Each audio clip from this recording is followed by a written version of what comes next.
graph and graph conversion. Graph and graph conversion in thermodynamics.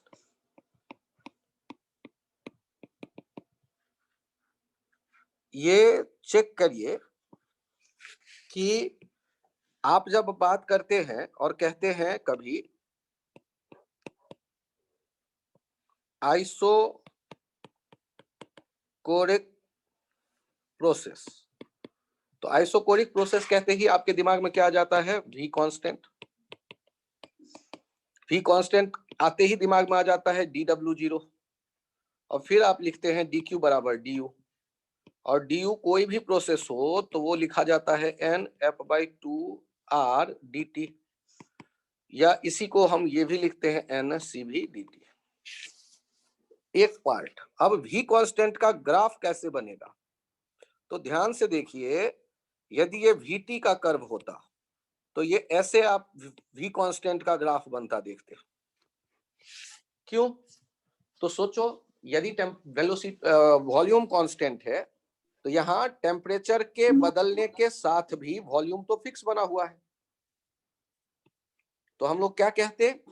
V constant का graph ऐसा हो सकता है, या यदि T और V यहां होता तो V कांस्टेंट का ग्राफ ऐसे आप देख सकते थे।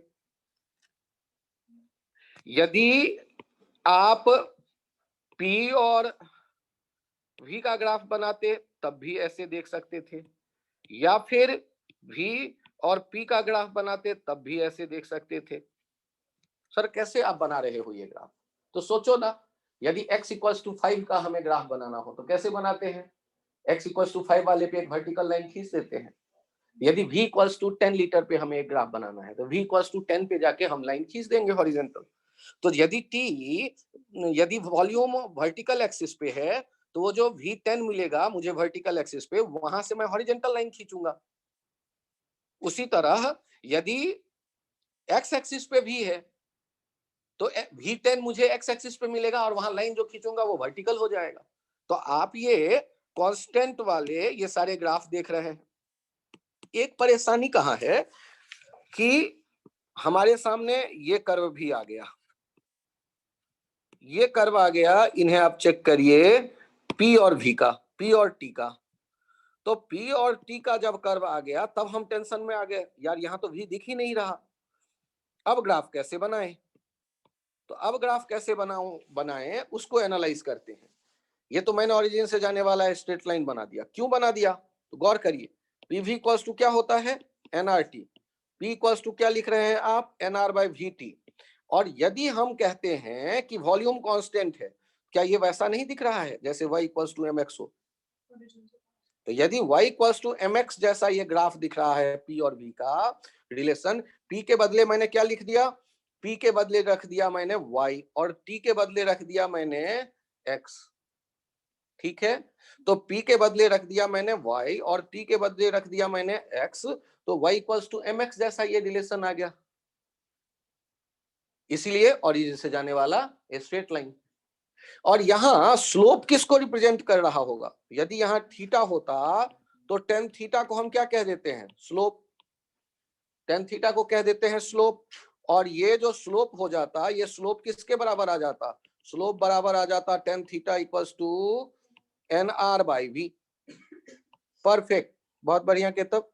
तो ये यदि NR/V की मैं बात करूं तो ध्यान दीजिएगा, यदि दो अलग अलग डब्बे के गैस का ये पीटी ग्राफ मेरे पास हो, दो अलग अलग डब्बे के गैस का पीटी ग्राफ मेरे पास हो, दोनों में सेम मोल ऑफ गैस है,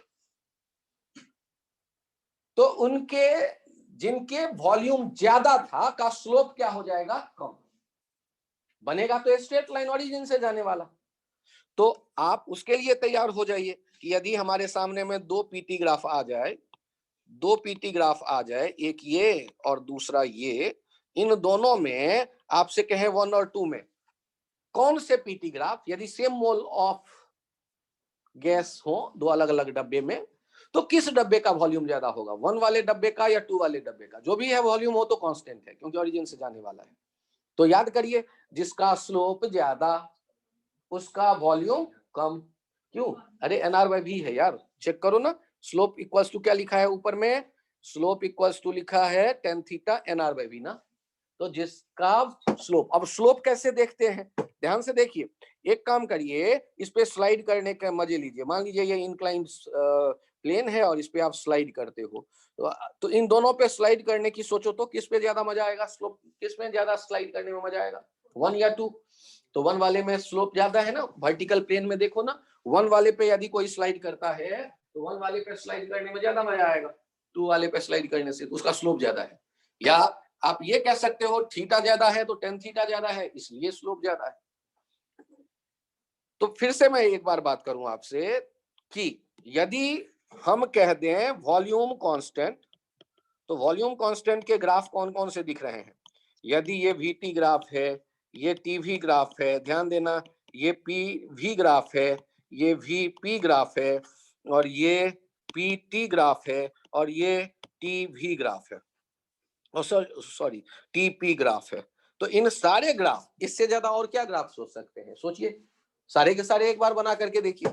सारे के सारे आप बनाने की सोचेंगे तो यहाँ देखिए, ये कांस्टेंट वाला ऐसे, ये कांस्टेंट इस जगह मान लेते हैं तो ऐसे, यहाँ कांस्टेंट तो ऐसे, यहाँ कांस्टेंट तो ये ऐसे, ये ग्राफ हमें दिखने लगे। और इसके लिए ओरिजिन से जाने वाला स्ट्रेट लाइन, इसके लिए भी ओरिजिन से जाने वाला स्ट्रेट लाइन।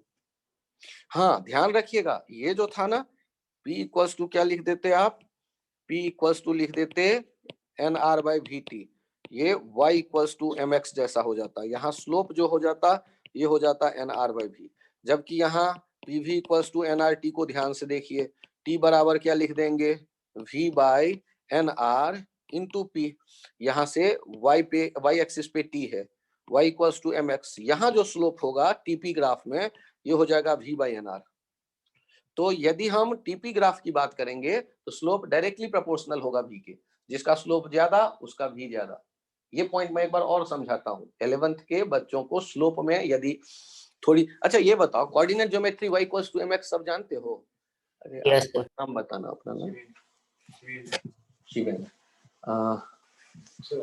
आदित्य, रिद्धिमा, लक्षिता, मायशा। ये शिवेंद्र बताइए, ये जो हम दो ग्राफ यहाँ देख रहे हैं, ध्यान दीजिएगा, टीपी ग्राफ दो देख रहे हैं, एक ये 1 और 2। इस 1 और 2 में स्लोप किसका ज्यादा दिख रहा है? 1 का या 2 का? 2 का। तो उसमें वॉल्यूम किसका ज्यादा होगा? सेम नंबर ऑफ मोल मैं कह रहा हूँ, तो 2 का। क्यों? क्योंकि इसमें स्लोप क्या हो गया? डायरेक्टली प्रोपोर्शनल हो गया V के। क्या आदित्य, कोई कंफ्यूजन? ओके इसमें।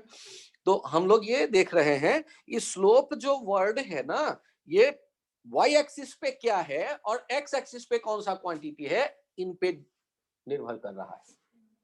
वो थोड़ा सावधानी से चेक करेंगे हम लोग। तो ये पीवी ग्राफ के बारे में मैं बोल रहा था, पीटी ग्राफ के बारे में बोल रहा था। और वैसे यहाँ सारे ग्राफ हैं, पीवी, पीटी, टीवी, जो भी ऑप्शन आप सोच सकते हैं सारे यहाँ अवेलेबल हैं। तो हमने आइसोकोरिक को केवल अभी एनालाइज किया और कुछ नहीं। सर और क्या इस एनालिसिस में आप कर सकते हो? अरे एक ही ग्राफ में बहुत कुछ एनालाइज किया जा सकता है। सोच के देखिए, आपके सामने में ये ग्राफ आ रहा है, VT ग्राफ। सर पिछला पेज दिखा दो। पिछले वाले पेज पे चलिए आ जाइए। सर उससे पिछले वाला पेज, उससे भी पिछले वाला पेज, तो ये देखिए, इसी को रिपीट किया है अगले पेज पे। हो गया सर। आप यहाँ आइए। अब इस प्रोसेस का मैं नाम रख देता हूं AB प्रोसेस। आप बताइए तो AB प्रोसेस में वर्क डन कितना होगा? AB प्रोसेस में पॉजिटिव, निगेटिव या zero? Work done AB process में पॉजिटिव, निगेटिव या जीरो? तो ये जीरो। क्यों? क्योंकि V कांस्टेंट है यार, चेक तो करो, क्या V बदल रहा है? V तो फिक्स है। सर आपको कैसे पता चलता है V फिक्स है? देखो T बदल रहा है लेकिन V नहीं बदल रहा। ग्राफ देखना सीखो। अच्छा सर T कैसे बदला? अरे यार देखो तो, ये है TA, ये T डैश, ये T डबल डैश, बढ़ते जा रहे हैं, ये यहाँ फाइनली पहुंच गया ये TB। तो ये T तो बदल रहा है लेकिन V फिक्स है। V फिक्स है मतलब वर्क डन जीरो हो गया। अच्छा ये बताओ तो, इंटरनल एनर्जी में जो चेंज होगा, इंटरनल एनर्जी में जो चेंज होगा DU, ए बी प्रोसेस में, ये पॉजिटिव होगा या निगेटिव होगा या जीरो होगा? तो सर ये तो मुझे नहीं पता। अरे यार, जब भी कभी ऐसा सिचुएशन आए NFR/2 dt, सोचा करो। अब यहाँ NFR/2 तो कभी भी निगेटिव नहीं होगा, ना N ना F ना R/2। तो अब ये बताओ dt का मतलब क्या लिखोगे? T at B minus T at A, कौन ज्यादा है? तो B ज्यादा है। ग्राफ से तो ये तुरंत दिखेगा आपको। इसका मतलब du क्या हो जाएगा? ग्रेटर देन जीरो, क्योंकि dt ग्रेटर देन जीरो है। सर dt मतलब क्या? अरे फाइनल माइनस इनिशियल। अच्छा ये बताओ dq के बारे में कुछ भी बोलो। अरे क्या बोलो, dq बारे में आप जानते ही हैं कि ये होता है du प्लस dw, और आपने dw जब जीरो कर ही दिया, du ग्रेटर देन जीरो है, तो dq भी ग्रेटर देन जीरो होगा। इसमें कौन सी बड़ी बात? तो सर एक ही ग्राफ में इतनी बातें पूछोगे? अरे ये तो शुरुआत है, 100 बातें पूछी जा सकती है। पहले तो आप इनको एनालाइज करते वक्त क्या क्या सामने आएगा उन पे धीरे धीरे आगे बढ़ो। एक तो पहले मैंने ग्राफ के प्रोसेस से रिलेशन देखा कि v कांस्टेंट है, तो तुरंत मेरे दिमाग में आना चाहिए v कांस्टेंट मतलब v यदि एक्सिस पे मौजूद होगा तो उसके आपने ग्राफ देख लिया। यदि v नहीं है, pt मौजूद है, तो pt वाला जो v कांस्टेंट का ग्राफ बनता है वो ओरिजिन से जाने वाला स्ट्रेट। सर वो कैसे याद आएगा मुझे एग्जाम में? तो pv equals to nrt, v constant है, rt nr कांस्टेंट है, तो p directly proportional to t, y equals to mx वाला रिलेशन देगा। तो पीवी इक्वल्स टू एनआरटी को लेकर आप एनालिसिस करिएगा जहां ऐसा सिचुएशन आता है। जैसे पीटी ग्राफ है और वी दिख नहीं रहा, वी कांस्टेंट है, तो उसका ग्राफ बनाते वक्त हमने क्या सोचा? PV equals to NRT, V constant, NR fix, तो P directly proportional to T. यहां देखिए, आप जब पहला देख रहे थे आइसोकोडिक, तो उसी तरह हो गया आइसोबैरिक।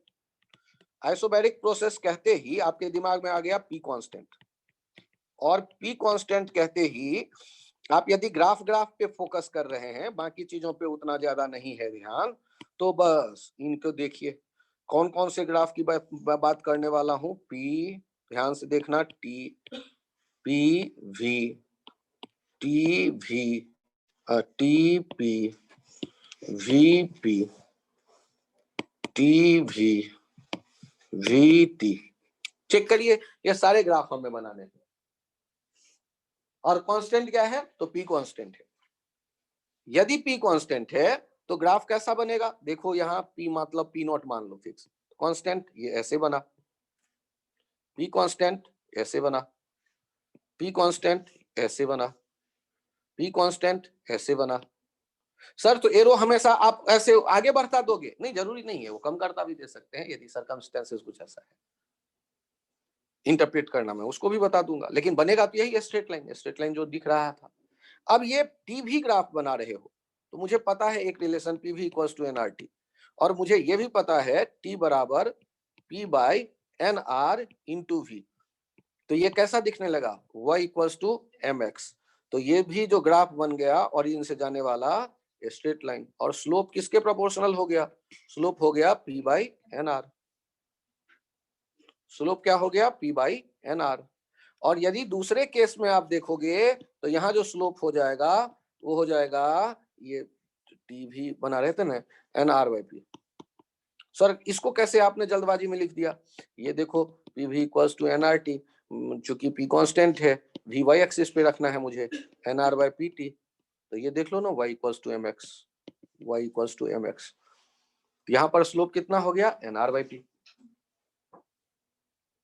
तो y एक्सिस पे क्या है, ये इंपॉर्टेंट रोल प्ले करेगा स्लोप के बारे में बात करने के लिए।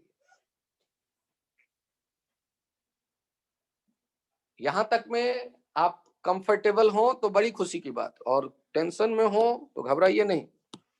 मैं आपको ये भी बता देता हूं लगे हाथों कि dq लिखते थे ncp dt, ये भी बता देता हूं dw लिखते थे p dv, और इंटीग्रेट करते वक्त p बाहर हो जाता था, p v final minus p v initial, और इसी को फिर ये भी लिख देते थे nrt final minus nrt initial. तो वर्क डन के लिए ये रास्ते हैं आपके पास। और यदि बड़ा मन कर रहा है du लिखने का, तो वो तो हर एक प्रोसेस में होता है nf/2r dt, तो वो इसके लिए भी लिख सकते हैं, या ncv dt आपको कहा गया है वो भी यूज कर सकते हैं। तो आपको ये dq du dw लिखने की भी प्रैक्टिस करनी है हर एक प्रोसेस में। तो मैंने फिर से एक बार लिख के बता दिया। ये इतनी बार लिख लेना है कागज पे कि आपको याद रहे, तुरंत याद आए। मतलब ये नहीं कि इसमें सोच रहे हैं कि आइसोकोरिक में DQ कैसे लिखूं। बिना टाइम वेस्ट किए आपको तुरंत में वो पता चलेगी, तुरंत में पता चले।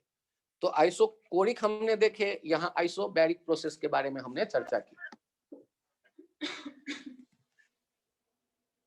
सर यही चीजें धीरे धीरे समझाओ, इतने तेजी में मत बताओ। एक बार और समझाऊं ये बातें, इस पहले ये जो आइसोबैरिक प्रोसेस है उसके लिए।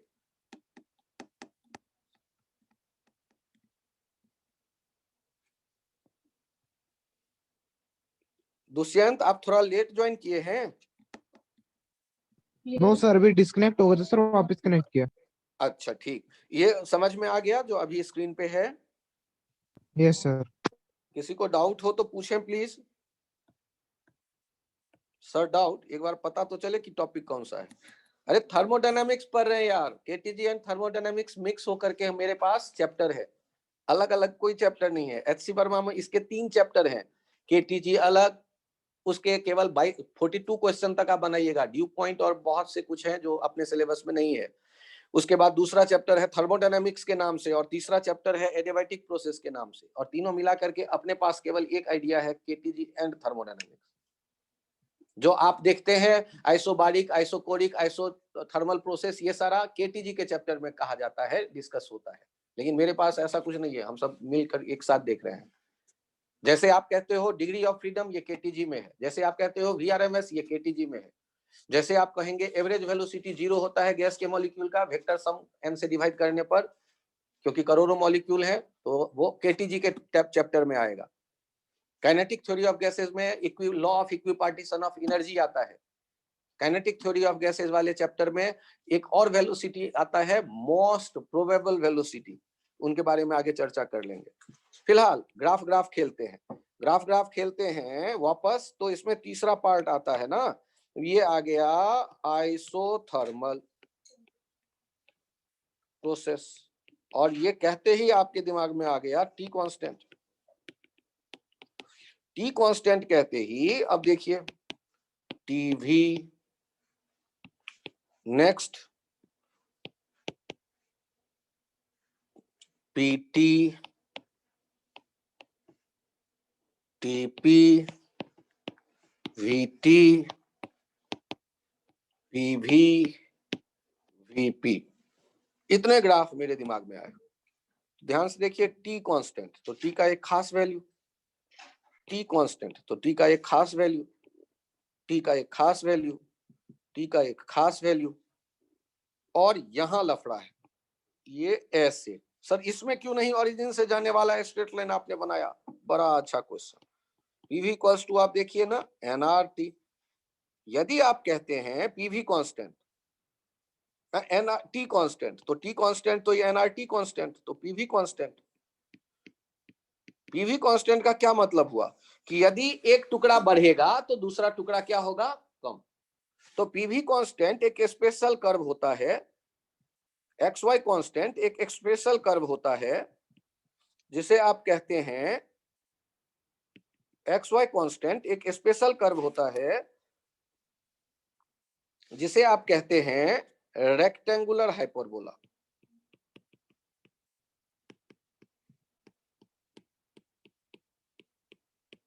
तो सर इसका भी ग्राफ वैसा ही कुछ बनाओगे? अरे बड़े अच्छे बच्चे हो, VP हो तब भी ग्राफ वैसा ही कुछ बनेगा।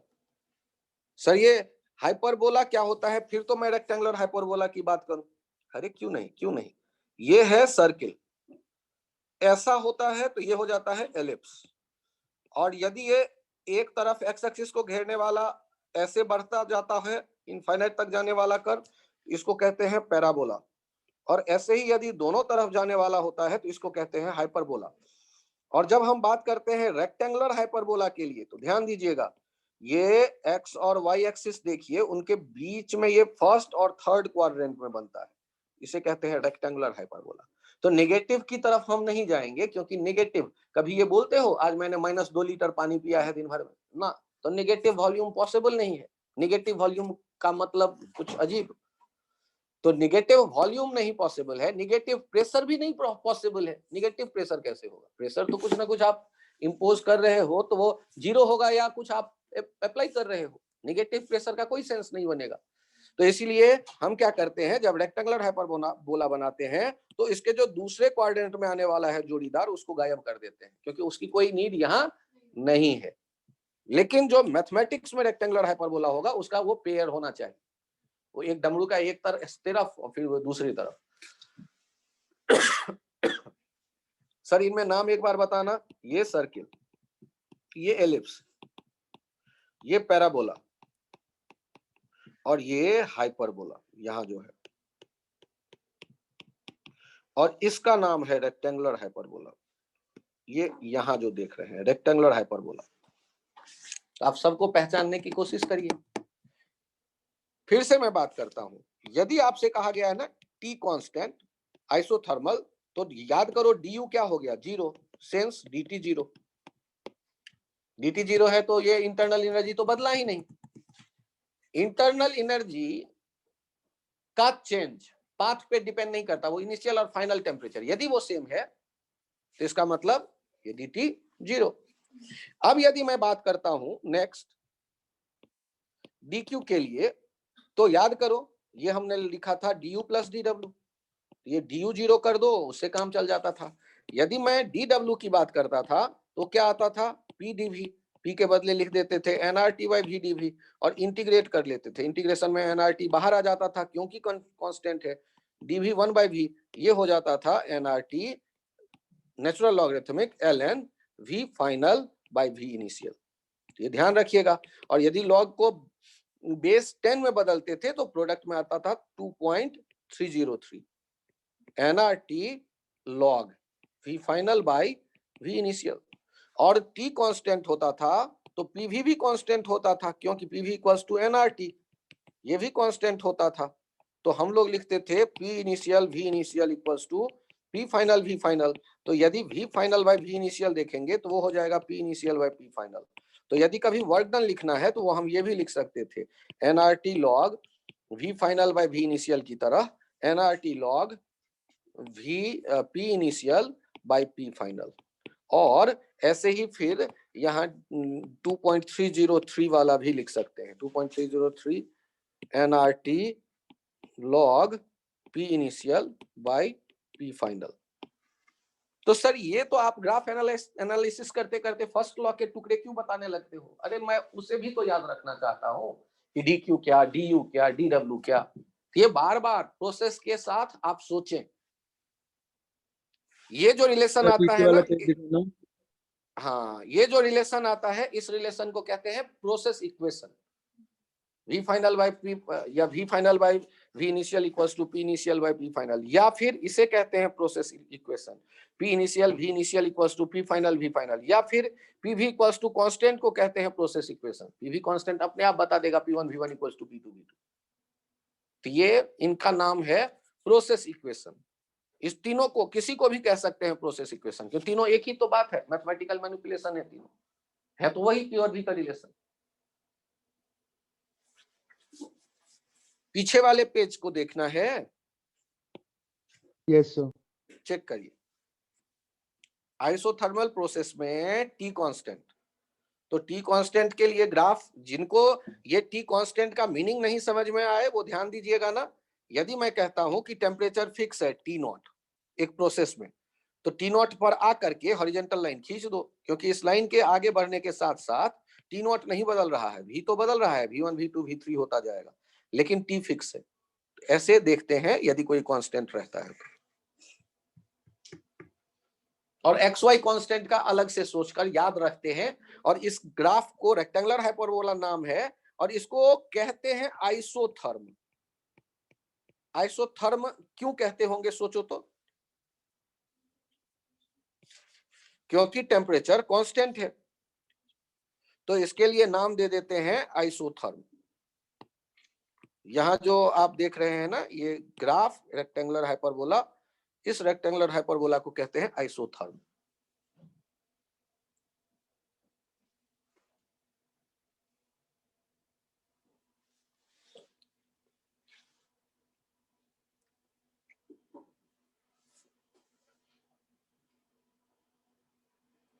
याद करिए, ग्राफ पढ़ाते पढ़ाते मुझे याद आ रहा है कि एडियाबैटिक प्रोसेस की चर्चा करनी है और इसमें एक रिलेशन था PV to the power gamma equals to constant.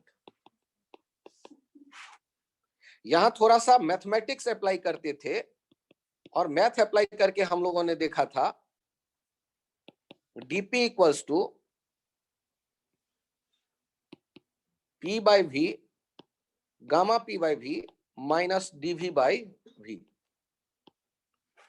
और ध्यान दीजिएगा, आपने इलास्टिसिटी चैप्टर में एक रिलेशन पढ़ा था F by A equals to bulk modulus B minus DV by V. इन दोनों को यदि मैं कंपेयर करूं तो मैंने आपको बताया था इलास्टिसिटी में कि किसी बॉल पर जब चारों तरफ से आप फोर्स लगाते हो, प्रेशर अप्लाई करते हो मींस, तो उसका वॉल्यूम बदल जाता है और छोड़ते हो तो बॉल अपने पुराने शेप में आता है। तो वहां पर हम क्या कहते हैं कि जो हम लिखते थे ना, stress equals to elasticity modulus of elasticity into strain, तो यहां पर हम लिखते थे F by A equals to B minus DV by B, क्योंकि फ्रैक्शनल चेंज इन शेप में यहाँ शेप लेंथ तो है नहीं, यहाँ शेप क्या होगा, वॉल्यूम। तो वॉल्यूम में चेंज अपॉन ओरिजिनल वॉल्यूम, चूंकि वॉल्यूम डिक्रीज हो रहा है तो माइनस डीवी मैंने उसलिए लिखा है, माइनस डीवी बाई वी ये। और एफ बाई ए, तो बॉल पे आप जब नहीं भी फोर्स लगाते तब भी एटमॉस्फेरिक प्रेशर तो होता ही, तो ये एक्स्ट्रा प्रेशर है, तो एफ बाई ए के बदले हम क्या लिख देते हैं, एक्स्ट्रा प्रेशर। तो मेरे पास इलास्टिसिटी में देखने का मौका मिला हमें, मेरे पास ये रिलेशन है माइनस डीवी बाई बी, जबकि यहां मैंने थोड़ा सा लॉग लेकर डिफरेंशिएट किया या डी ऑपरेटर ऑपरेट करके देखा, तो डी ऑपरेटर ऑपरेट किया दोनों तरफ, तो ये हो जाएगा DP V to the power gamma plus P gamma V to the power gamma minus 1 DV equals to 0।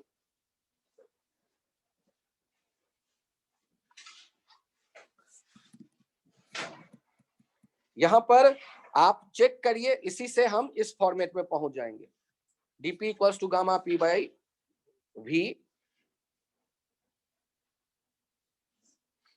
और माइनस डीवी बाई वी। तो ये इन दोनों इक्वेशन को यदि मैं कंपेयर करूं, इन दोनों इक्वेशन को यदि मैं कंपेयर करूं, तो कंपेयर करने से बल्क मॉड्यूलस कितना आ जाएगा, बी इक्वल्स टू हो जाएगा गामा पी बाई पी। तो इसका यूज आगे कहीं कर लेंगे हम लोग। ये गामा पी, इनफैक्ट यहां देखिएगा ये भी उधर चला गया है, माइनस डीवी बाई भी लिखा है, तो माइनस डीवी बाई ये गामा पी हो जाएगा बल्क मॉड्यूलस, गामा पी वहां करेक्ट कर लीजिएगा प्लीज, गामा पी। अब ये याद रखिएगा कि यदि एडियाबैटिक प्रोसेस है तो बल्क मॉड्यूलस होता है गामा पी। ये थर्मोडायनेमिक्स में ज्यादा काम नहीं आएगा, ये आएगा जब हम साउंड वेव पढ़ेंगे, वहां काम आएगा। तो सर वहां भी आप बताओगे, मैं जरूर बताऊंगा। तो यहां सर क्यों बता रहे हो, क्योंकि एक बार में समझ में नहीं आता, तो घबराना नहीं है। अभी इसका यूज थर्मोडायनामिक्स में हम कम करेंगे और ज्यादा यूज करेंगे जब साउंड पढ़ेंगे, क्योंकि इलास्टिसिटी अलग पढ़ा हमने, थर्मोडायनामिक्स अब पढ़ रहे हैं, और ये दोनों मिक्स होकर यूज होगा जाके साउंड में। आईआईटी की यही खासियत है कि जहां मिक्स सब ज्यादा हो रहा होता है चैप्टर, वो इंपॉर्टेंट हो जाता है। आईआईटी उन पे ध्यान देता है कि ये पूछ के देखता हूँ बच्चे तीनों चैप्टर पर जानते हैं या नहीं। ठीक,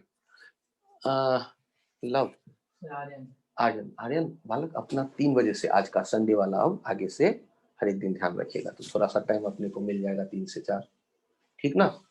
तो हर एक संडे, क्योंकि आज भी मैंने 3 पे शुरू किया है, ठीक। और मैं वैसे रिकॉर्डिंग शेयर कर दूंगा, ग्राफ बता रहा हूँ, ठीक। आप अगले पेज से साथ चलिए, इस पेज को रहने दीजिए। इस पेज पे बहुत ज्यादा फोकस मत करिए, मे भी आपको लग रहा हो कि मैथमेटिकल है, तो ये साउंड वेव जब हम पढ़ेंगे वहां इसको फिर से एक बार देखेंगे। फिलहाल मुझे ये बताइए कि एडियाबैटिक प्रोसेस में अपने पास प्रोसेस इक्वेशन क्या है। एडियाबैटिक प्रोसेस, एडियाबैटिक प्रोसेस कहते ही पहले ये बताओ कंडीशन क्या था। हाँ, कंडीशन बहुत अच्छा याद आ गया, हीट, ना तो लेगा सिस्टम ना ही देगा। अब मुझे ये बताओ, तो du प्लस dw क्या 0 दिख गया सबको, तो dw दिख जाता है माइनस du, और माइनस du हो जाता था NF/2R dt। तो आप डायरेक्ट ये सोच सकते हैं, या ये हो जाता था F/2 NRT initial minus NRT final. वो माइनस होने के कारण इनिशियल पहले लिख दिया, F/2 P initial V initial P final V final. तो आपको ये dw लिखना आ गया, du लिखना आ गया, माइनस du लिखना आ गया, ये सारी बातें यहां दिखने लगी। ये थर्मोडायनामिक प्रोसेस में यदि देख रहा हूं तो इस कंडीशन को यूज करके मैंने प्रोसेस इक्वेशन डिराइव किया था पिछले टर्न पे, और मैंने कहा था डेरिवेशन याद रहे ना रहे, प्रोसेस इक्वेशन जरूर याद रखना। तो इसमें कोई कांस्टेंट तो है नहीं, तो कांस्टेंट नहीं है तो एक ग्राफ होगा पीवी का relation, PV to the power gamma constant, और गामा को मैंने कहा था एडियाबैटिक एक्सपोनेंट CP/CV, इसका वैल्यू आया था 1 + 2/f। f जहां था degree of freedom, f degree of freedom हुआ करता था। CP/CV क्या था? Principal molar specific heat. उनका रेशियो जो है CP/CV ये है एडियाबैटिक एक्सपोनेंट, और ये हो जाता था 1 + 2/f। यदि f डिग्री ऑफ फ्रीडम है, डिग्री ऑफ फ्रीडम, तो आप याद करिए ना, डिग्री ऑफ फ्रीडम होने पर मोनो एटॉमिक के लिए ये क्या था? F मोनो 3, F डाई के लिए क्या था? 5, F ट्राई के लिए क्या था? नॉन लीनियर ये 6। तो आपको ये गामा पता चल जाएगा। यहां पर कुछ बच्चों को फिर से मैं याद दिला दूं, CP लिखते थे F/2R + R, और CV लिखा करते थे F/2R। तो आपको CV चाहिए तो गैस मोनोएटॉमिक है या डायएटॉमिक है या ट्राइएटॉमिक है, ये जान के तुरंत पता चल जाएगा। सर आप जो है टॉपिक से भटक जाते हो, ग्राफ बताना था और ग्राफ छोड़ के पूरी दुनिया की कहानी सुना रहे हो। अरे यार ग्राफ भी बताऊंगा, ग्राफ भी बताऊंगा। ये पॉइंट क्यों मुझे फिर लिखना पड़ रहा है? क्योंकि पिछले लेक्चर में था, आज के लेक्चर में भी लिख रहा हूं, उसके अगले में भी फिर लिखूंगा, हो सकता है, कारण कि ये याद करने में बड़ा मेहनत करना पड़ता है, याद होता नहीं रहता। एक ही रास्ता है, बार बार लिखो, बार बार बोलो, याद होगा। इंसान स्वभाव से आलसी होता है, आप भी हैं, मैं भी हूं, लेकिन सीखना हम सबको है, तो हम लोग बार बार लिख रहे हैं। हम लोग में मैं सोच रहा हूं आप भी लिख रहे होंगे, लक्षित लिख रही हो ना? हाँ ठीक है, मुझे, अरे आप लोग भी लिखिएगा, ये नहीं कि सर तो लिख ही रहे हैं मुझे याद हो जाएगा, सबको लिखना है। आप लिखते हैं बार बार, ये मत सोचना सर मेरे जो नोट्स है वो खराब हो गए, मैंने दोबारा लिख दिया। अरे एक बार और लिख देना, कोई नहीं, ये बहुत इंपॉर्टेंट है। यदि ये फॉर्मूले आपके हाथ में है तो ये फ्री के मार्क्स हैं, आप फॉर्मूले में डाटा रखो, रिजल्ट आएगा, मार्क्स कलेक्ट कर लो, IIT के फ्री के मार्क्स है।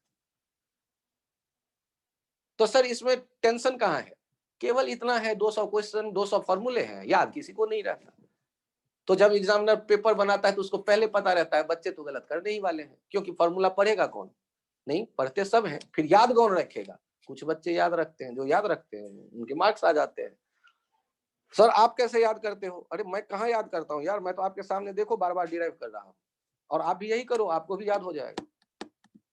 IIT वाले बच्चों के सोचने का जो तरीका होता है वो एक सिस्टमैटिक वे में सोचना उनको आसान लगता है, याद रखना थोड़ा मुश्किल लगता है।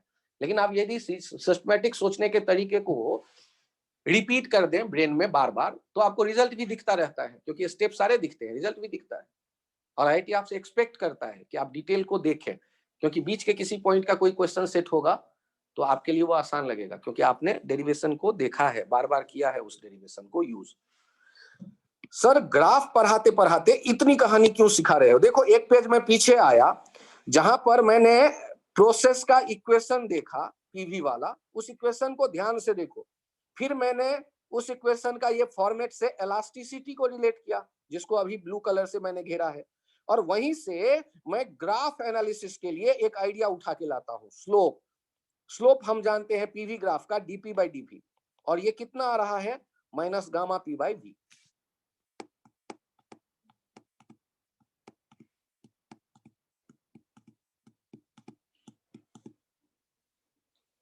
तो सर आप यदि एडियाबैटिक ग्राफ में ऐसे स्लोप को दिखा सकते हैं और ऐसे इलास्टिसिटी की चर्चा कर सकते हैं, तो आइसोथर्मल में भी आपको करना पड़ेगा ये। हाँ यार आइडिया तो सही है। इस स्लोप को यदि मैं इस नजरिए से मैथमेटिक्स अप्लाई करके एडियाबैटिक प्रोसेस में देख सकता हूं, तो आइसोथर्मल में भी आप मुझे देखना चाहिए, और ये बल्क मॉड्यूलस को भी मुझे देखना चाहिए। सर बल्क मॉड्यूलस कहाँ है? ये इस बी को कहते हैं बल्क मॉड्यूलस, इलास्टिसिटी वाले टॉपिक में मॉड्यूलस ऑफ इलास्टिसिटी है ये, गामा पी के बराबर। आप एक पेज और पीछे चल के देखते हैं, कहीं शायद आइसोथर्मल हमें दिख जाए। आइसोथर्मल में जैसे ही कहा गया टी कांस्टेंट, तो आपके सामने आ गया पीवी कांस्टेंट। अब डी ऑपरेटर ऑपरेट करो, DP into V plus P DV, और डी कांस्टेंट हो गया 0। यहां से देखो डीपी क्या आ गया, डीपी आ गया P minus DV by V, minus DV by D.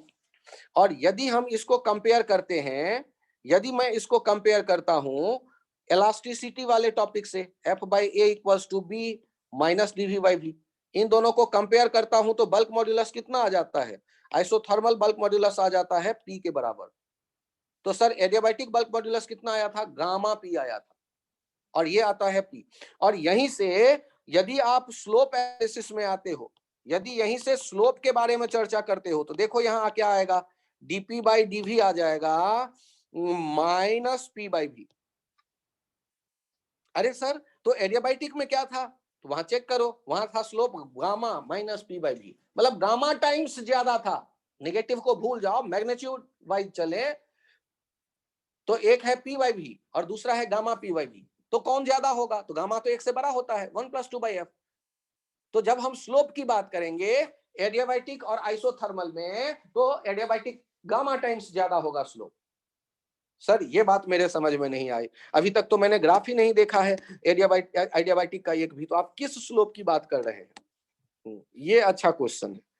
यहाँ किनारे में जो मैंने नाम वाम लिखे हैं मैं इसको हटाता हूँ, और इसको हटा करके मैं आपको याद दिलाता हूं कि एक्स वाई कांस्टेंट का ग्राफ जो बन रहा था, वो एक्स वाई कांस्टेंट का ग्राफ, उसका क्या नाम रखा मैंने? Rectangular hyperbola.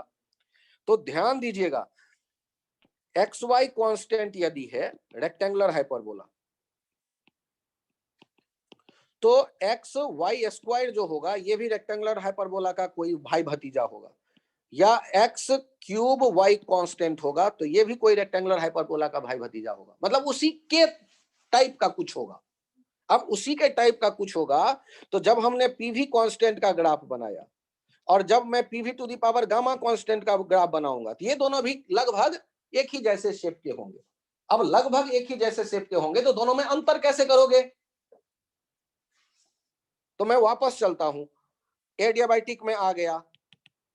एडियाबैटिक का हमने देखा dq0, उससे डिराइव किया प्रोसेस इक्वेशन। प्रोसेस इक्वेशन क्या आया? PV to the power gamma constant. फिर मैंने स्लोप की बात की, slope of PV graph, PV graph ये कितना आ गया? डीपी बाई डीवी, और ये कितना लिख रहा हूं मैं? Gamma P by we.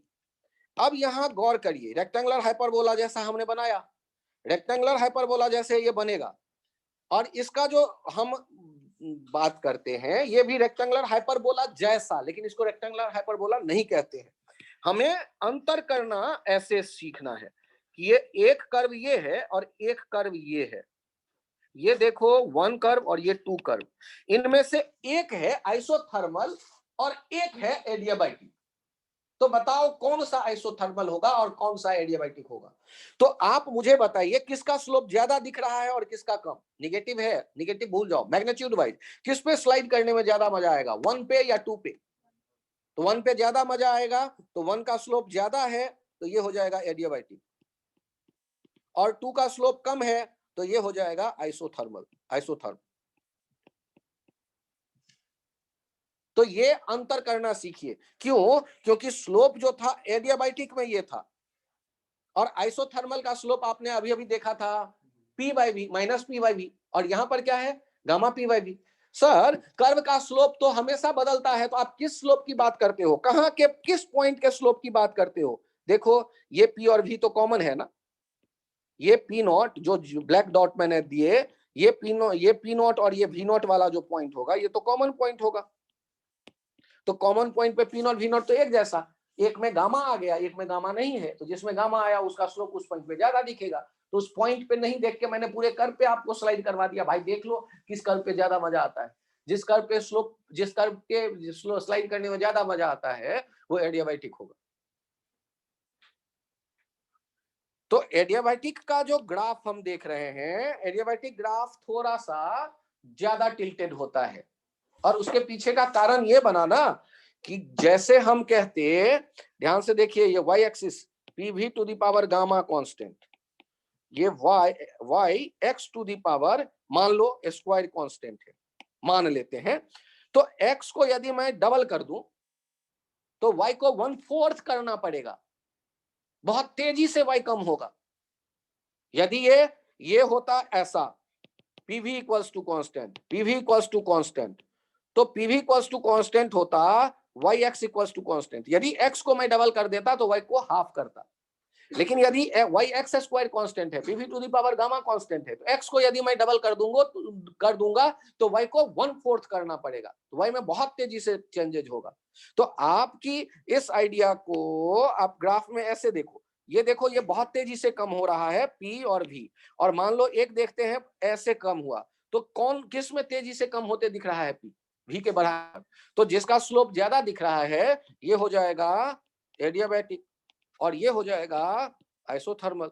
यदि हमें कभी कंपेयर करने के लिए कह देता है कि कौन सा एडियाबैटिक कौन सा आइसोथर्मल, तो आप क्या करते हैं कि जिनका स्लोप ज्यादा होता है वो एडियाबैटिक और जिनका स्लोप कम होता है वो आइसोथर्मल। ये कॉमन क्वेश्चन है जो हमें लगता है हर एक साल किसी न किसी एग्जाम में पूछा जाता है, इतना कॉमन है कि बहुत बार ये आ चुका है। अब इसको यदि मैं थोड़ा और टफ बनाना चाहता हूं तो स्लोप आपने जो देखा एडियाबैटिक के लिए वो कहीं ना कहीं प्रोपोर्शनल था किसके? गामा के। अरे गामा पी भी गामा के, और गामा क्या था? 1+2/f के। अब मुझे बताओ मोनो का ज्यादा होगा स्लोप या डाई का ज्यादा होगा स्लोप या ट्राई का ज्यादा होगा स्लोप? मोनो का स्लोप ज्यादा होगा क्योंकि f डिनोमिनेटर में है। f यदि हम कहेंगे मोनो का तो 3, डाई का कहेंगे तो 5, और f का वैल्यू ट्राई के लिए नॉन लीनियर के लिए 6। तो f जिसका ज्यादा उसका गामा कम, और जिसका गामा कम उसका स्लोप कम। ये एडियाबैटिक की मैं बात कर रहा हूं। तो आप यदि गामा अलग अलग भी देखेंगे तो आइसोथर्मल में कोई अंतर नहीं पड़ेगा क्योंकि उसमें गामा पे डिपेंड ही नहीं करता स्लोप। स्लोप लिखते हैं आप -p/v, याद करो आइसोथर्मल में स्लोप क्या था? -p/v, और एडियाबैटिक में स्लोप क्या है? -Gamma p/v। तो यहां गामा टाइम्स हो गया ना, तो गामा में f छुपा हुआ है। अब मजे लो, आपसे कह देता है एक अच्छे एग्जाम्पल में कि ये पीवी का ग्राफ है, 3 ग्राफ है, ध्यान से देखना, ये 1, ये 2 और ये 3। इसमें से 1 2 3 कौन सा हीलियम के लिए होगा, कौन सा हाइड्रोजन के लिए होगा और कौन सा कार्बन डाइऑक्साइड के लिए होगा? कार्बन डाइऑक्साइड के बदले यदि H2O वेपर के लिए होगा। यार कोई नॉन लीनियर वाला बोलो यार, CO2 तो मुझे लगता है लीनियर हो जाएगा। H2O वेपर कह देते हैं, H2O वेपर। तो सोचो कौन से किसके लिए होंगे? तीनों एडियाबैटिक हैं, ऑल आर एडियाबैटिक। तो हम यहां देखते हैं गामा किसका सबसे कम? मोनो का, तो हीलियम इधर आ जाएगा, नाइट्रोजन इधर आ जाएगा, ट्राइएटॉमिक ये H2O वाला वेपर उधर चला जाएगा। जिसका F जिसका हमने देखा F जिसका कम होगा उसका डिग्री ऑफ फ्रीडम कम होने पर गामा ज्यादा होगा, स्लोप ज्यादा होगा। और ये क्वेश्चन ऐसा है जो यदि आप देख पाते हैं तो ये वो टॉप 1000 बच्चे बड़े कंफर्टेबल रहते हैं इस आइडियाज पे। टॉप 1000, टॉप 10,000 बच्चों को ये पता रहता है, पता सबको है, लेकिन 1 लाख बच्चों को पता रहता है कि आइसोथर्मल से ज्यादा होता है स्लोप एडियाबैटिक में। उनमें से 10,000 को पता रहता है कि जो एडियाबैटिक का स्लोप है वो गामा पे डिपेंड करता है, और उनमें से 5,000 बच्चे कॉन्फिडेंट रहते हैं क्योंकि उनको डिग्री ऑफ फ्रीडम से गामा का रिलेशन याद में रहता है, तो मोनो डाई ट्राई में अंतर कर सकते हैं। बाकी बच्चों को नहीं पता वो अंतर। वो जो मैंने कहा 1 लाख बच्चे जिनको पता है कि एडियाबैटिक में स्लोप ज्यादा है, उनको इन तीनों को दे दो तो वो नहीं अंतर कर पाएंगे, क्योंकि उनको नहीं पता उससे ज्यादा स्लोप ज्यादा है, वो गामा का रोल ही वहां है, वो उनको नहीं पता। और यदि आपको पता तो आप बाकी बच्चों से आगे हो गए। एडियाबैटिक, एडियाबैटिक कहते ही जो पीवी ग्राफ, और सर आपने केवल पीवी ग्राफ की चर्चा की, टीवी और वो भी टीवी और टीपी इनकी तो चर्चा ही नहीं की। अरे छोड़ो यार, कुछ केमिस्ट्री वाले भी तो पढ़ाते हैं, राहुल सर पढ़ाएंगे, टेंशन ना लो। सर वो तो रियल गैस पढ़ाएंगे, और अच्छी बात है, उसी में आइडियल वाला कंडीशन थोड़ा सा एक डाल देना, पोटेंशियल गायब करते ही वो आइडियल में चला जाता है। तो घबराना नहीं है, हमारे काम में ज्यादातर ये पीवी ग्राफ ही आएगा। नहीं सर एक्सेप्शनली आ गया तो भाई मैथ्स में फंक्शन पढ़ते हो, वहां कर्व ट्रेसिंग पर होगे, 12th में भी बाकी है बहुत कुछ पढ़ना महज आंसर से, तो ग्राफ के तो आप लोग एक्सपर्ट हो जाएंगे पढ़ते पढ़ते। तो सर अभी मैं क्या करूं, अभी पीवी समझ करके आगे बढ़े। और ये पीवी ही ज्यादा पूछा गया है। सर आप गारंटी देते हो टीवी नहीं पूछोगे? नहीं, कोई गारंटी नहीं है, आप सोच सकते हैं खुद से भी थोड़ा बहुत इधर उधर करके। सर टीवी का कम से कम रिलेशन तो बता दो। देखो PV to the power gamma यदि कांस्टेंट है तो पी के बदले मैंने लिखा एनआरटी बाई वी, और V to the power gamma constant, तो यहाँ क्या रिलेशन आ गया, T V to the power gamma minus 1 constant. कोई कंफ्यूजन? तो ये भी तो रेक्टेंगुलर हाइपरबोला का भाई भतीजा टाइप दिख रहा है मुझे, क्योंकि ये भी तो वही आने वाला है, T V to the power 2/f 2/3 2/4 कुछ, तो ये भी रेक्टेंगुलर हाइपरबोला के ही टाइप का आ जाएगा कुछ। सर ये यदि ऐसे आप बदल सकते हो टीवी में, तो आप टीपी में भी बदल सकते हो। अरे मैं क्या, आप भी बदल सकते हो। इस बार पी को रहने दो और वी को हटा दो, N R by T to the power gamma equals to constant. आपके मन में ये विचार आ रहा होगा, सर नीचे जो टी एन और आर था उसको आपने कहां भेज दिया? इसको मैंने आगे डिनोमिनेटर में राइट साइड में भेज दिया, कांस्टेंट अपॉन कांस्टेंट एक नया कांस्टेंट हो जाएगा, क्योंकि एन और आर फिक्स है। किस वाले केस में?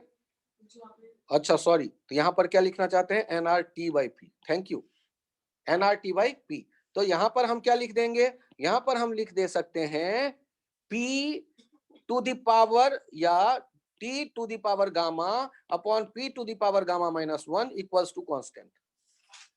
सर आपने पहले तो टी को ऊपर लिखा था, लेकिन यदि मैं पॉजिटिव पावर चाहता हूं तो पी को नीचे लिखना पड़ेगा, या लिख सकते हैं यहाँ next T is proportional to P to the power gamma minus 1 upon gamma।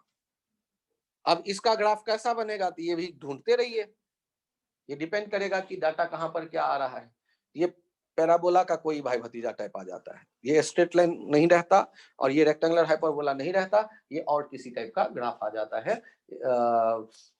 कोई कर्व जैसे पैराबोला बन रहा है उसके भाई भतीजे की तरह कुछ।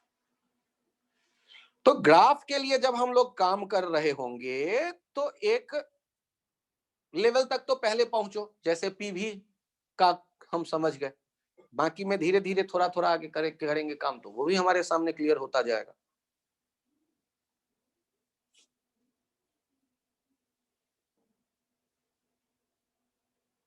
पीवी इक्वल्स टू कांस्टेंट, ये एडियाबैटिक सारी कहानी किसके लिए चल रही है, एडियाबैटिक प्रोसेस के लिए। एडियाबैटिक जिसमें DQ 0 था उसी से ये डिराइव होके आया था, PV to the power gamma constant, ये है प्रोसेस इक्वेशन। दूसरा प्रोसेस इक्वेशन है TV to the power gamma constant. तीसरा प्रोसेस इक्वेशन है T to the power gamma upon P to the power gamma minus 1 constant. ये सारे process equation है, PV का रिलेशन, टीपी का रिलेशन, पीटी का रिलेशन, पता नहीं और कौन, तीन ही तो है, तो तीन में दो दो लेके देख लो, तीन बनेंगे, चेक कर लो, कोई एक याद रखो। सर मैं तीनों याद रखूंगा, आप बड़े अच्छे बच्चे हो, याद करो। मैं एक याद रखूंगा तब भी काम चल जाएगा, क्योंकि पीवी इक्वल्स टू एनआरटी आपके पास है, ये मैं मान के चलता हूं ऑलरेडी याद है, तो किसी एक को रिप्लेस कर दो जिसको हटाना चाहते हो। मैथमेटिकल मैनिपुलेशन कोई खास नहीं है, एनआर को कांस्टेंट की तरह कांस्टेंट में भेज दिया करो, चाहे न्यूमरेटर में आए चाहे डिनोमिनेटर में आए। क्या ये इस प्लेस को आर्यन एक बार और एक्सप्लेन करूं? आ गया शिवेंद्र, आदित्य, ओके रिधिमा। तो हम लोग यहाँ यदि इस तरह से काम कर सकते हैं, ऐसा लग रहा हो, तो अब हमारे पास जो नया आया वो है साइक्लिक प्रोसेस। अब मजे अब शुरू हुए। जैसे ही मैंने कहा साइक्लिक, तो आप उछल पड़ोगे।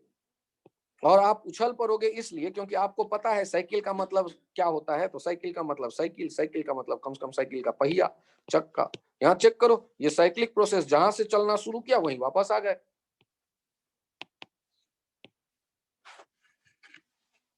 सर इसमें क्या बताने वाले हो? मैं इसमें कुछ नहीं बताने वाला। कोई भी कंप्लीट लूप यदि दिखता है तो वो साइक्लिक प्रोसेस को रिप्रेजेंट कर रहा है। इसके कन्वर्जन के बारे में मैं आपसे बात करना चाहता हूं, क्योंकि मैंने जब लेक्चर शुरू किया है तो आपको कहा है कि ये थर्मोडायनेमिक्स में ग्राफ और उसके conversion, convert this PV graph into TV graph. आपसे कहा गया कि इस पीवी ग्राफ को कन्वर्ट करिए टीवी ग्राफ में। सर कौन से टी कौन से भी? हाँ, उस कंफ्यूजन से बाहर आने के लिए भी मैंने क्या किया, आपके सामने में ये लिख दिया, यहां टी और यहां भी। अब ये यदि आप सीख जाते हैं तो इसका मतलब है ग्राफ के साथ आप खेलने के लिए धीरे धीरे तैयार हो गए। यदि ये हमारे सामने आ जाए, ये हम समझने लगे, कम से कम एक थोड़ा सा सेंस आ जाए, तो अपना काम बन जाएगा। तो आपके मन में ये विचार आएगा कि सर इसमें कौन सी बड़ी बात है, एक साइकिल यहां है, दूसरा साइकिल यहां मैं बना देता हूं। विचार तो अच्छे हैं, लेकिन कैसा साइकिल? सर्कुलर, पैराबोलिक, हाइपरबोला या ट्रायंगुलर? नहीं नहीं सर, 4 तो चाहिए साइड। तो बड़े अच्छे विचार हैं। अब ध्यान से देखो कैसे बनाएंगे। एक काम करिए, बारी बारी से सोचना शुरू करते हैं। सबसे पहले मैंने आसमान बीच में कहीं जहां से चारों तरफ जाने का रास्ता हो, ये पॉइंट मान लेते हैं। और अब बताओ एबी प्रोसेस का नाम क्या है? एबी में क्या कांस्टेंट दिख रहा है, जल्दी बोलो। आइसोकोरिक। हाँ, एबी में भी कांस्टेंट दिख रहा है। तो भी कांस्टेंट वाला ग्राफ यहां कैसे बनेगा? तो भी कांस्टेंट वाला ग्राफ यहां कैसे बनेगा? तो ये वर्टिकल लाइन। अब दो संभावनाएं हैं, या तो मैं इस ग्राफ में बी ऊपर ढूंढूं, या इस स्ट्रेट लाइन ब्लू वाले लाइन पे बी मैं नीचे ढूंढूं। तो कौन सा ठीक रहेगा पॉइंट, ऊपर या नीचे? तो ए से बी में तो पी बढ़ते मैंने देखा, यहां तो पी दिख ही नहीं रहा। अच्छा, कोई बात नहीं, भी तो कांस्टेंट है, ये तो पक्का पता है ना। और भी कांस्टेंट है, पी भी इक्वल्स टू एनआरटी में। यदि पी बढ़ेगा तो टी भी बढ़ेगा। तो मुझे बी पॉइंट कहां चुनना चाहिए? तो बी पॉइंट चुनना चाहिए जहां टी बढ़ गया है, ऊपर। सर ये कैसे कहा आपने? तो ए बी प्रोसेस में देखो, v क्या है? कांस्टेंट। और हम एक रिलेशन जानते हैं, P V equals to NRT. यदि v कांस्टेंट हो गया तो p directly proportional to t। तो यहां देखो ए से बी में p बढ़ गया, तो यहां से t बढ़ गया। तो क्या ए से बी चुनना सबके समझ में आ गया, मैं मान लूं? Yes sir. ग्रेट। अब बी से सी प्रोसेस का नाम लो। आइसोबारिक। ऐसोबारिक। आइसोबारिक में ओरिजिन से जाने वाला स्ट्रेट लाइन, क्योंकि पी दिख नहीं रहा। पीवी ग्राफ कैसा बनता था? आइसोबारिक। अब हम ध्यान से देखें, बी से सी में क्या बढ़ते देखा? वॉल्यूम। तो सी हम कहां चुनेंगे? ऊपर, उस लाइन पे ऊपर जाके चुनेंगे सी। अब सी से डी वाला प्रोसेस कैसा हो गया? फिर से आइसोकोरिक। तो आइसोकोरिक हो गया तो मैंने वर्टिकल लाइन ड्रॉ कर दिए, और उसमें नीचे आ गया। नीचे क्यों आ गया डी के लिए? क्योंकि सी से डी में प्रेशर कम हुआ तो टेम्परेचर कम होगा। और अब डी से ए हमें मिलाना है, तो डी से ए वाला प्रोसेस फिर से याद करो, आइसोबारिक। तो ओरिजिन से जाने वाला स्ट्रेट लाइन एक खींचो, ए से जाने वाला, जहां कट कर दे वो सीडी लाइन को वहां डी रख दो, और ये एरो डाल दो। तो हमारे सामने में एक ग्राफ बना है। ये ऐसे ऊपर गया, फिर ये ओरिजिन से जाने वाले स्ट्रेट लाइन पे आपने उसे आगे बढ़ते देखा, फिर ये वर्टिकल नीचे आया, फिर ये ओरिजिन से जाने वाले दूसरे स्ट्रेट लाइन पे लाई कर गया। तो हमने इनको देखा ए बी सी डी। घबराना मत, अगले टर्न पे इसकी मैं और प्रैक्टिस करवा दूंगा आपको। ये यहीं तक रखते हैं आज का लेक्चर। आज ग्राफ के बारे में हम लोगों ने चर्चा की है।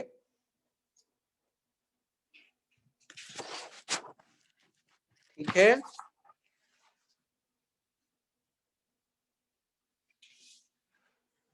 आप लोग अब केमिस्ट्री के क्लास होंगे तो उसमें ज्वाइन करिए, आई थिंक केमिस्ट्री होगा। ठीक, अभी का ये लेक्चर यहीं तक रखते हैं।